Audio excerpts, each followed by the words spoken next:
So we've had a theme running through all of our kind of summer family services, and it's the theme of above and beyond, how we can go above and beyond in living our lives for Jesus.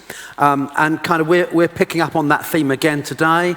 We're thinking about how we can go above and beyond in forgiving people that hurt us, in building reconciliation in our lives. Things weren't always easy for Jesus' followers, and we'll find out a little bit about how hard it was for them in today's story. But it asks a big question of all of us. How do we manage when we're not treated fairly, or when others are unkind to us, or when we face really challenging situations? Often when we're hurt, or when a mistake happens, it can be really hard to choose to forgive. But what does it look like to go above and beyond in forgiving? Can we have the slide up? Thanks, Brian. Or perhaps not have the slide up. How can we go above and beyond in forgiving? How can we put a broken relationship back together? So today we want to think about reconciliation. You can take the slide down. Thanks, Brian. So I have some assistants. Carol and Katie are going to help me. But I need a couple of volunteers. 2 volunteers. Actually, I need 3 volunteers. I need someone to be Paul and someone to be Silas. I really don't mind whether you're a boy or a girl. Actually, I've got a Paul. Do you want to be a... Why not have a Paul? Have a seat, Paul. This might be a bit of a mistake, mate. You're looking really worried because the vicar's standing behind you. And we've got a Silas. Brilliant. Okay, so you're Paul and you're Silas, okay? Now, it's not been a good day for either of you because you're in prison. Did you realise it was going to be such a bad day that you were going to end up... You can, but we're going to need you later. If they're Paul and Silas, would you mind being the jailer that has them in prison? Is that okay? And we'll need you a little bit late. If you wait there, we'll need you later in the story. That's absolutely brilliant. Yep, sit there, be comfortable. You're in charge because you're the jailer. Yeah, is that all right? Yeah, that is brilliant. So life in the early church wasn't easy. Even when they were being compassionate and generous, people didn't like what the disciples were doing, and they tried to stop them. And at times, they were thrown into prison. And that's where we find Paul and Silas today. So we have our volunteers. Carol, I think you are Paul reading his part of the story. I am. And Katie is going to be Silas reading Silas's part of the story. Your job, guys, is as you hear your bit of the story read, is to kind of act it out. think how they would be feeling, and kind of put that expression on your face, or kind of do whatever is necessary. Okay, brilliant. That's good. Glad we're all clear about that. No, it's okay. So, now being a follower of Jesus wasn't easy, something that Paul and Silas knew all too well. The Romans didn't like what they were sharing about God's love. They did not like people listening to them and following them, so they arrested them, threw them in prison, even without a trial. Now, this isn't fair. How do you think you'd look, Silas, if it's not fair? I'll try again. This isn't fair. No, you just act. What's your face going to do? Yes, something like that. Brilliant. Excellent. Good acting. Very good acting, Silas. Excellent. Silas complained, tugging on chains. We need some chains. There's a bit of a clue in what I'm holding the chains with, okay? I just need to warn you, they're a tad on the rusty side. Okay, so we're just going to drape them across the front of you, because I don't want to be answerable to anyone that has to get rust out of clothing. Just rust out of the carpet instead. This is a new innovation. We've got this for kids' work, just to keep the kids under control in the future. Right, you're chained up now. Sorry. Okay.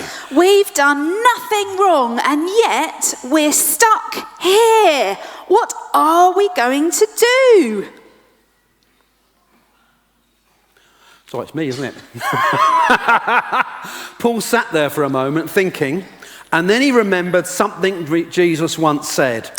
I've heard about a great speech that Jesus once made. He was on a hillside near the Sea of Galilee, teaching people how God wanted them to live. And in that speech, Jesus said that we should pray for our enemies, for those who hurt us. Silas was shocked. Pray for them? Are you sure you're remembering that right? Paul nodded. Can we have some nodding, please, Paul? Thank you. Great nodding. It seems very strange and a bit upside down. But a lot of what Jesus said seemed that way to people, didn't it? Why don't we give it a go? Paul and Silas began to pray. Can you look really prayerful, guys? Yeah? They prayed for the soldiers that had arrested them and for the Roman leaders who were hurting them, hurting the followers of Jesus. Would you help us to forgive them? Would you help them come to know you? Okay, and this is when you've got to do some really good acting, okay? Suddenly, the ground began to wobble. Actually, perhaps you can help. Can we have some wobbling of ground, guys? Bit of an earthquake going on. Can we manage an earthquake in church? Great. Bit of audience participation. Terrific. It's an earthquake! And as quickly as it began, the earthquake stopped. Look! The chains that had held them had fallen apart. They probably could do. They're so rusty, actually. Quick, let's run! What about the jailer? Jailer, we need you. What about the jailer? If we leave him, he might get into trouble. What we really want is to be treated fairly. I think we should wait and ask for a proper trial. And then, when we get we'll get a chance to tell even more people about Jesus. So that moment, the jailer rushed in. Bit of rushing. Very good rushing jailer. I'm very, very impressed with that. You're still here, the jailer said. The jailer breathed a sigh of relief. I thought you had run away. I was worried I would be thrown in prison. And what would happen to my family? Why did you stay? And Paul and Silas sat down with the jailer. They explained about Jesus, about his love for everyone, and the upside down way he invited them to live their lives. And then the jailer said, could I become a follower of Jesus too? Of course, Paul replied with a smile. Big smile, Paul. I think they've done amazing. You have been brilliant. I think they deserve a really big round of applause. Thank you. You're off the hook. You can go and sit down now. You can, but it is well. No, I would suggest you leave that there because it's very dirty. Oh, put it back on the platform, just down there. Thank you very much, jailer. That was brilliant. So, just a moment for us to think. How do you think Paul and Silas felt when they were thrown in prison? How easy do you think it would have been to forgive the jailer? Not just to forgive him, but to share God's love with him too. What are the things that help you to forgive other people? What is it that makes that difficult? When the prison doors flew open, Paul and Silas could have just run away. But what would have happened then? Probably the jailer would have ended up in a lot of trouble. Actually, in Acts 16, it says he actually drew his sword to kill himself because he knew what he thought was going to happen. Paul and Silas knew that the way they had been treated was wrong, it was unfair, but they didn't shout and scream. Instead, they forgave and showed love, even though they were being treated badly. They saw their difficult situation as an opportunity to help people grow in God's love. Now, Mikey gave us the notes for these talks, and you can guess where this came from, because it certainly didn't come from me. Does anyone here like skateboarding? Any budding skateboarders here? I don't blame you either. That kind of says that we've all got a lot more common sense than Mike Harring, doesn't it? I would have thought that's just evidence that we are more. Apparently, this is purely anecdotal. I cannot speak with any authority about this. I used to roller skate. I have never skateboarded. The idea of something that actually can come off of my feet while I'm on it was just kind of, that is far, far too scary for me. But I'm told that skateboarders like obstacles. They don't see them as a problem. They see them as something that can make them go higher, and they can use it for their advantage. Sometimes things that go wrong in our lives, sometimes even when we're hurt, they can be obstacles in our lives, but actually they can be things that can help us grow. They can be things that help us to go above and beyond in demonstrating God's love for others. And actually, forgiving can sometimes help us as much as it helps other people. A Christian writer, come to the slide up, Brian, said, to forgive is to set the prisoner free, and then to discover that the prisoner was you. Sometimes when we don't forgive, when we hold on to things, actually we're the ones that get hurt the most by it. So I just really want to leave you with a couple of questions. I'm going to read them. They're going to appear on the screen. And we're just going to take a minute to be quiet and to think about those questions and how they kind of connect with our lives today.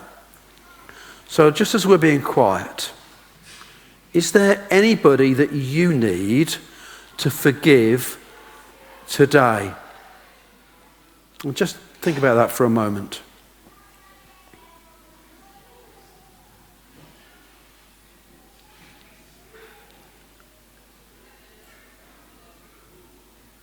And if there is, how can we go above and beyond to rebuild not a tower like earlier, but to rebuild a broken relationship and to be reconciled with somebody? What can we actually do to make that come apart? What's first step can we take? Let's continue to be quiet.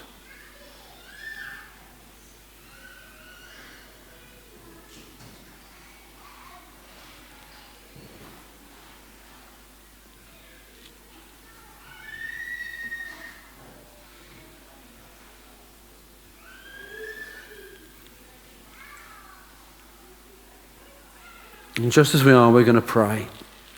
Dear God, thank you that you love each one of us and forgive us when we make mistakes. Help us to forgive others and not to hold on to hurt feelings.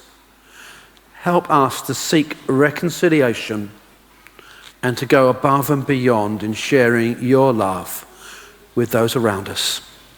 Amen. And we are going to continue.